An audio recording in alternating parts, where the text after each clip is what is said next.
Esses versículos do capítulo 1 até o nascimento de Moisés vai mostrar o ápice da escravidão do povo de Israel no Egito. Não sei se você sabe ou se você não sabe. Se você sabe, você deve lembrar que lá no capítulo 15 de Gênesis, Deus libera uma palavra para Abraão, o patriarca da nação de Israel. Ele fala assim: a sua posteridade, a sua descendência será levada cativa ao Egito e passará 400 anos. Por que Deus libera essa palavra para Abraão? Porque Abraão desceu para o Egito quando não precisava. Ele já estava em Canaã, na terra da provisão, e ele desceu para o Egito.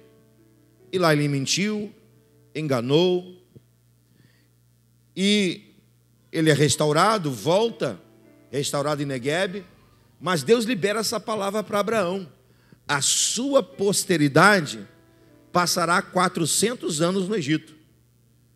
Então, esse capítulo 1 que nós estamos vendo aqui, são séculos à frente, é simplesmente o cumprimento da palavra que Deus vai dar ao profeta, ou melhor, ao patriarca Abraão.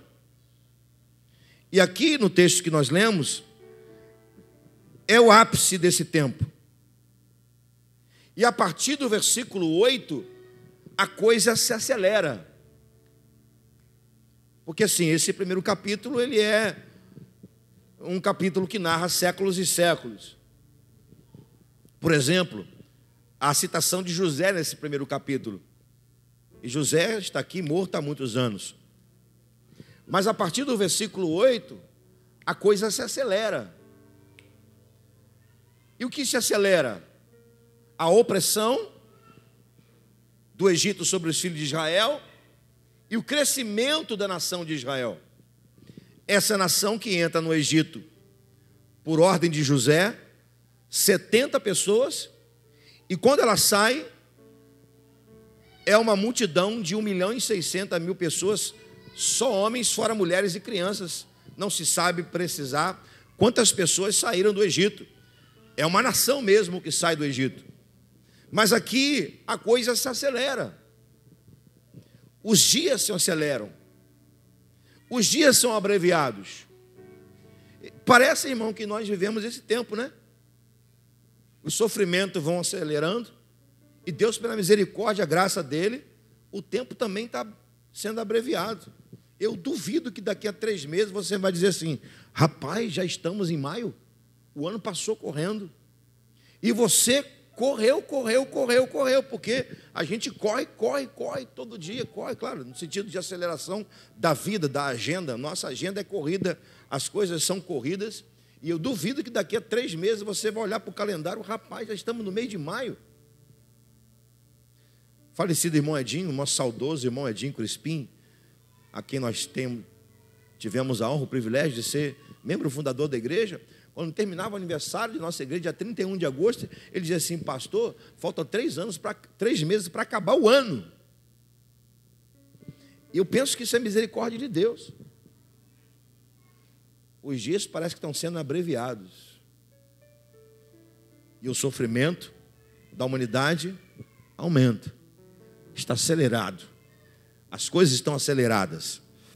E aqui a gente percebe isso. Mas olha,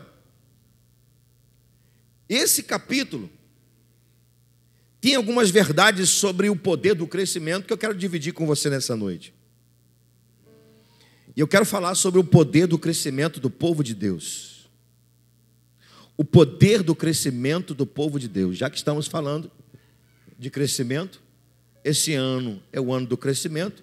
E vou repetir mais uma vez. E irei repetir outras vezes.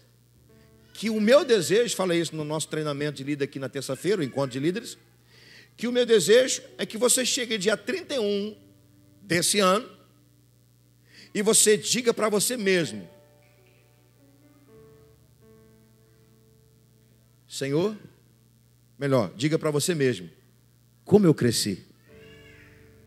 Eu tive o privilégio de crescer como pessoa, de crescer como marido, de crescer como esposa, de crescer como filho e, sobretudo, eu cresci como filho de Deus. Minha vida espiritual cresceu. E o meu desejo é que você diga aí, você diga para você mesmo, glorificando a Deus: Deus, muito obrigado, porque eu tive o privilégio de contribuir para o crescimento de alguém. Eu não vou poder te dar um microfone dia 31 de dezembro desse ano, na noite da vigília. Não posso. Mas o meu desejo é que você, na noite da vigília, ou onde você estiver, talvez você não esteja aqui, você vai estar em uma praia, em um sítio, na casa de alguém, mas que você possa parar no dia 31, antes da meia-noite, você diga assim: eu cresci. Eu aproveitei o poder do crescimento de Deus liberado para a nossa igreja. Eu pude crescer. E eu pude contribuir para o crescimento na vida de alguém. Posso ouvir um amém por isso? Esse texto tem algumas verdades sobre o poder do crescimento do povo de Deus que eu quero dividir com você por alguns minutos. Depois a gente ora, a gente agradece a Deus e vai para casa. Mas antes de ir para casa, eu preciso abraçar alguns que eu não abracei ainda depois das férias. Amém? Amém, gente? Algumas verdades que eu quero dividir com você nesse texto sobre o poder do crescimento do povo de Deus.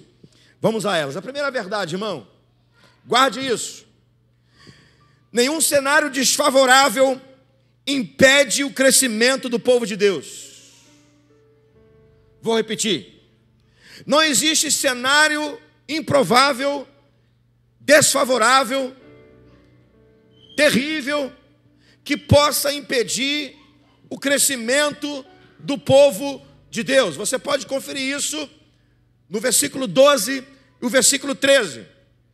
O versículo 12 e o 13 estão dizendo para nós, relatando para nós, que os egípcios estão afligindo o povo de Deus. Eles estão construindo a cidade de Pitom de Ramsés. Estão trabalhando com barro, com feno, chicote nos lombos, malfeitores vigiando. E está lá o povo de Deus sendo escravo, sofrimento, e o texto está nos dizendo o quê? No versículo 13: quanto mais eles eram afligidos, quanto mais o chicote ia nas costas, quanto mais eles padeciam, mais eles cresciam. A nação de Israel estava assim. Mas eu faço uma pergunta: a nação de Israel crescia mais por quê? Por que a nação de Israel crescia exatamente no tempo de sofrimento? Por quê? Eu quero refletir essas perguntas com você, em cima da primeira reflexão. A primeira reflexão é: nada pode impedir o poder do crescimento do povo de Deus. Não existe cenário nenhum terrível que possa impedir o crescimento do povo de Deus. O seu crescimento pessoal e o crescimento do povo de Deus. Não existe cenário nenhum que possa impedir. Dentro dessa reflexão, eu quero fazer uma pergunta: mas por que a nação de Israel crescia exatamente nesse tempo? Por quê? Primeiro, porque existia clamor, irmão. Vou repetir: porque existia clamor. Aumentava o sofrimento, aumentava o clamor. Aumentava a opressão, aumentava a perseguição, aumentava o clamor. Deu para entender? Por que o povo de Israel está crescendo? Porque aumentava o clamor. Segundo, por que o povo de Israel está crescendo num tempo como esse? Vou te falar: porque existia espera pelo mover de Deus. Eu vou repetir porque eu acho que você não entendeu, não sei o que houve, que você não ouviu direito. Por que aumentava, multiplicava o povo de Deus? Porque aumentava a dependência de Deus e a expectativa de que Deus estava prestes para fazer alguma coisa. Olha o cenário que você vive, olha o cenário que eu vivo. Olha a realidade. Isso tem impedido nossa igreja de crescer? Isso impede você de crescer? A sua luta, a luta que você vive do dia a dia, impede você de crescer, mas de maneira nenhuma vai impedir você de crescer. Pelo contrário, a igreja primitiva crescia exatamente no tempo da perseguição. É porque a nossa tendência é achar que nós só vamos crescer quando tudo estiver bem. Está tudo bem, aí que eu vou crescer. Sabe, o maior investimento que você pode dar na sua vida para você crescer é você orar e crer no poder de Deus. Eu vou repetir porque eu acho que você não ouviu. O maior investimento que você pode dar para você crescer é você orar e esperar pelo poder e pelo mover de Deus. Então diga comigo, não existe cenário desfavorável que impede o povo de Deus de crescer. Então você vai dizer agora, não existe cenário desfavorável que me impeça de crescer e de conhecer o poder de Deus. Posso ouvir um amém? Essa é a primeira verdade que está no texto aqui. Nada impediu o povo de Deus de crescer. Só existe uma coisa que impede você de crescer: você mesmo. Só existe uma coisa que impede você de crescer: você mesmo. E quando eu falo de crescimento, é em todas as áreas da sua vida, irmão. Emocional, física, alguns são privilegiados, crescem mais do que outros. Eu sou um deles, né? Nem todos crescem. Mas só você pode impedir você mesmo de crescer. Financeiramente, emocionalmente, como pessoa e, sobretudo, como filho de Deus, a estatura de varão perfeito, que é Cristo.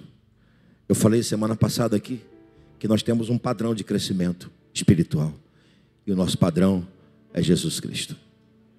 Guarde isso, irmão. Se depender de Deus, você vai crescer e muito.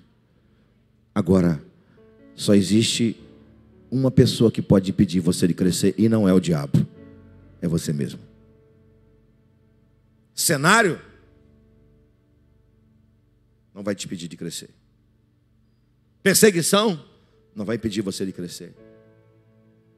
Palavras contrárias não vai impedir você de crescer. Pessoas torcendo contra você não vai impedir você de crescer. E por favor, não estou falando aqui uma mensagem sabor de mel, nada disso.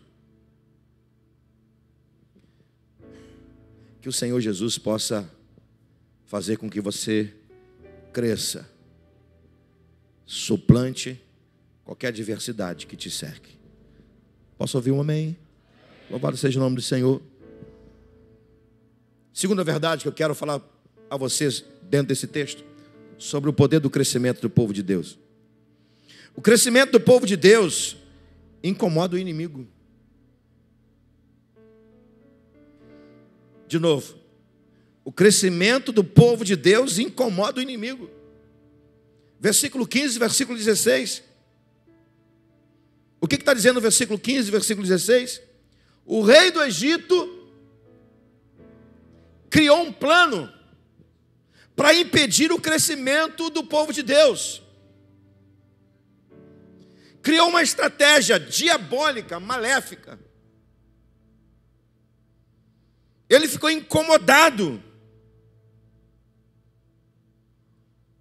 E qual foi o plano dele? Ele foi lá nas parteiras, Sifra e Puá, disse a elas: se for menino, sufoca, mata. A mãe não vai ver. E aí você vai dizer: nasceu morto. Se for menina, deixa viver. Acredite, o diabo não quer que você cresça. Aliás, o diabo não quer que você respire o poder de Deus, que você respire o agir de Deus. O diabo não quer ver vida em você. O diabo não quer ver vida na igreja. Eu olho para esse texto aqui, irmãos, eu vejo avivamento nesse texto. É sério. eu vejo avivamento. O que é avivamento? Avivamento é vida se propagando, é gente nascendo, bebês espirituais nascendo. O diabo não quer isso, ele fica incomodado quando a igreja começa a crescer. Isso incomoda o diabo. Quando você cresce como pessoa e quando a igreja começa a crescer, isso vai incomodando o inferno. Inferno é uma forma da gente dizer, né? Por que o rei ficou tão incomodado e quis matar os meninos, impedindo o crescimento? Sabe por quê? A resposta está no versículo 10, e você vai ver. Por que o rei do Egito ficou incomodado e quis impedir o crescimento do povo de Israel? A resposta está lá no versículo 10. Olha isso, ó. Ouça. Eia, usemos sabiamente para com ele, para que não se o quê? Multiplique, e aconteça que, vindo guerra, ele também se ajunte com os nossos inimigos e peleje contra nós e suba da terra. Sabe por que o rei ficou incomodado com o crescimento da nação de Israel? Porque uma vez a nação de Israel crescendo, ela se tornava forte. Aqui está um segredo. Quanto mais a igreja cresce, mais ela se torna uma igreja forte. Quanto mais crescemos, mais unidade. Mais unidade, mais força. E juntos somos mais fortes. Isso incomoda o inferno. Igreja que cresce, unida, em comunhão, ela se torna forte. E ela vence as batalhas. É isso que o versículo 10 está dizendo. Se eles crescerem, eles vão vencer a batalha. O diabo olha para essa igreja. O que ele vê? Uma igreja crescendo. E se ela cresce, ela se torna forte. E se ela se torna forte, ela vence as batalhas. Você acredita no que eu vou te falar agora? Levanta a mão, em nome de Jesus. Se você acreditar. Se você acreditar, você vai levantar a sua mão. Então eu creio. Se você levantou a sua mão, então eu vou profetizar em nome de Jesus para você. Se você desejar crescimento na sua vida, se você desejar crescimento na sua vida, se você desejar o crescimento de Deus na sua vida, você vai se tornar forte, forte, forte. E em nome de Jesus você será imbatível. Aleluia. Amém? Glória a Deus. Diga assim, juntos. Diga forte, juntos somos mais fortes. Aleluia, irmão. Terceira verdade. Preste atenção nessa verdade aqui, ó. Eu disse que seria rápido. Quando o crescimento vem do mover de Deus, do poder de Deus, é melhor nos envolver ao invés de atrapalhar. Ó, quando Deus libera o seu poder de crescimento, nossa opção é se envolver ao invés de atrapalhar. Vou repetir, verdade, está no texto. Versículo 17, versículo 19. Quando Deus libera o seu poder de crescimento, e repare que a nação de Israel vai crescendo aos poucos, crescendo aos poucos, crescendo aos poucos, e quando chega no ápice dos 400 anos, e agora está aqui quase 420 anos, Israel saiu do Egito com 430 anos, e abre um parênteses para dizer por que 430 e não 400, já que Deus falou lá 400, é porque na verdade, essa geração 400 terminaria em 439, se fosse 440, é como se Deus estivesse dizendo assim, não, Deus errou por 40 anos. Deus não erra a sua conta, Deus não erra em nada. É porque essa geração terminaria em 439. Então até 439 está na conta certinha de Deus do que falou para Abraão lá atrás. Feche parênteses.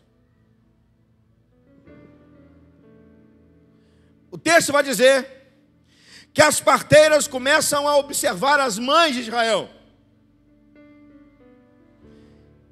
E qual é a ordem do faraó? Sufoca. Mata. Só que, porém, todavia, conquanto, Deus chegou primeiro. Deus chega primeiro. O poder de Deus sempre chega à frente quando o povo de Deus clama. Vou repetir. O poder de Deus sempre chega à frente quando o povo de Deus clama. O que está acontecendo aqui? Quando as parteiras de Israel vão tentar colocar a mão para pegar o menino, quem é que faz o parto? O próprio Deus. Natural. Os meninos nascem primeiro. Só que o texto está dizendo uma coisa assim, mas muito profunda. O texto diz que as mulheres das parteiras de Sifrá e Puá tiveram temor.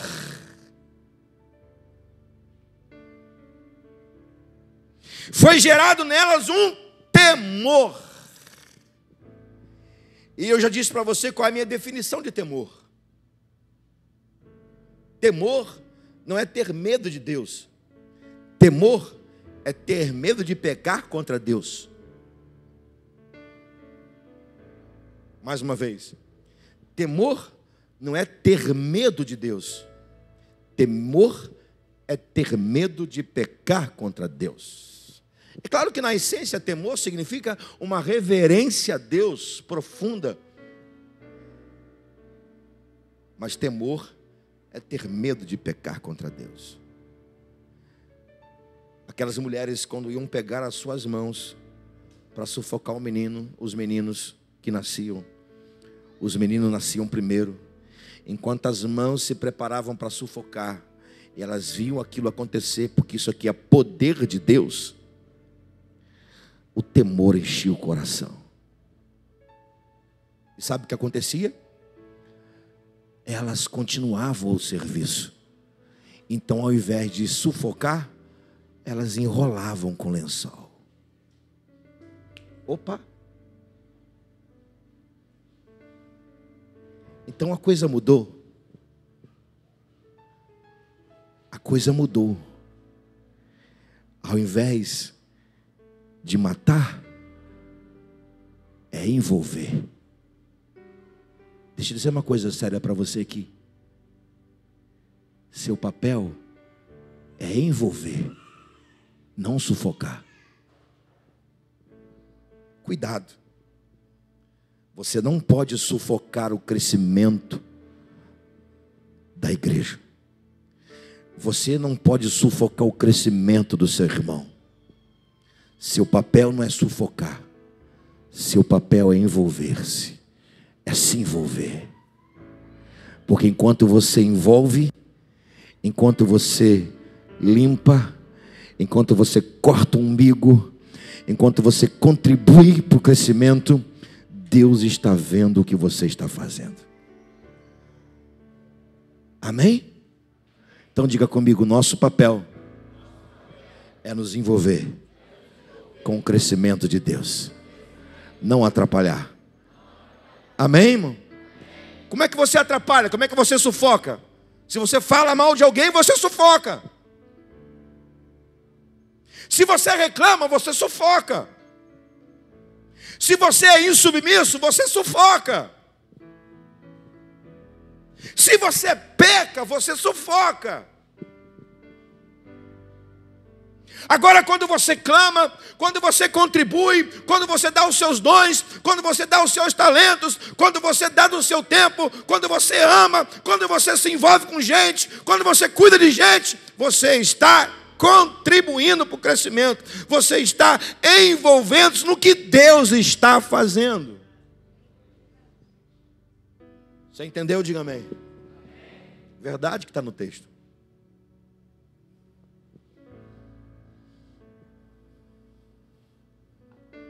Quem não se envolve com o crescimento de Deus, corre o sério risco de fazer a vontade do inimigo.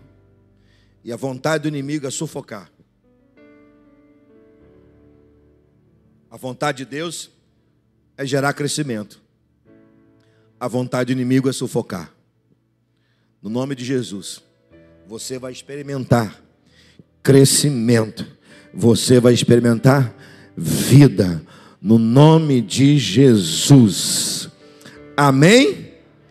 Aleluia. Vamos para a última verdade que está no texto. Última verdade. Deus abençoa sem medida quem se envolve no crescimento do seu povo.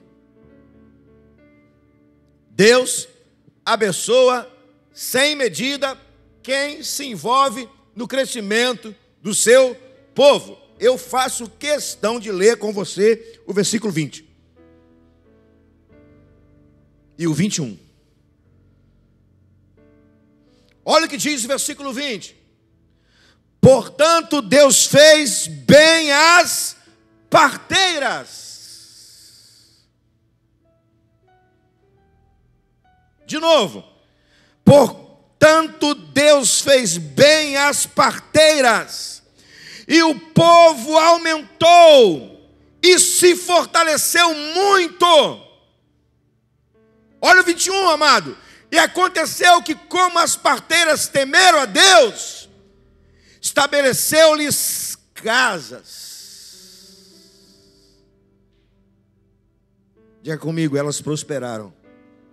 Diga forte, elas prosperaram. Diga mais uma vez, elas prosperaram.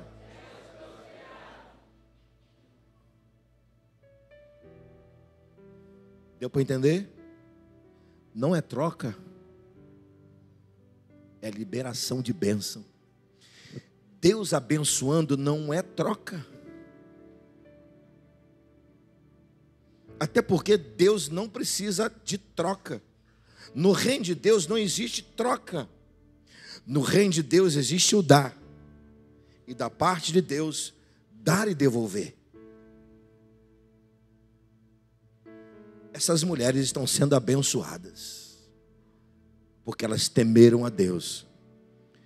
E elas estão vivendo o crescimento, se envolvendo com o crescimento. Meu desejo, do fundo do meu coração, irmão,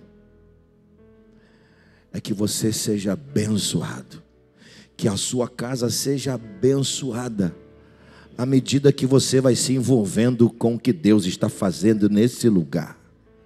À medida que Deus está fazendo através dessa igreja e com esta igreja, que Deus abençoe a sua vida, que Deus abençoe a sua casa. Pega isso aí, irmão, em nome de Jesus. É meu desejo, mas está escrito aqui na palavra. O meu desejo está aqui abalizado pela palavra. Essas mulheres foram abençoadas. Elas foram abençoadas porque elas temeram a Deus e elas se envolveram com o crescimento. Posso ouvir um amém? Deixa eu terminar. Sabe o significado dessas mulheres? Cifrar e puar. Cifrar significa claro. E puar significa esplêndida. Olha isso. Claro e esplêndida. E eu quero assim construir, para a gente terminar, eu disse que seria rápido, construir uma frase abençoadora para você nessa noite. Para você que deseja crescimento na sua vida em todas as áreas.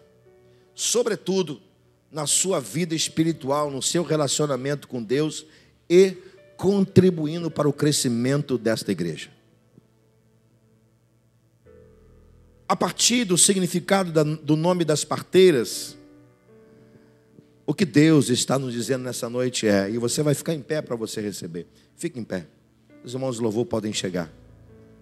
Depois eu vou orar por você.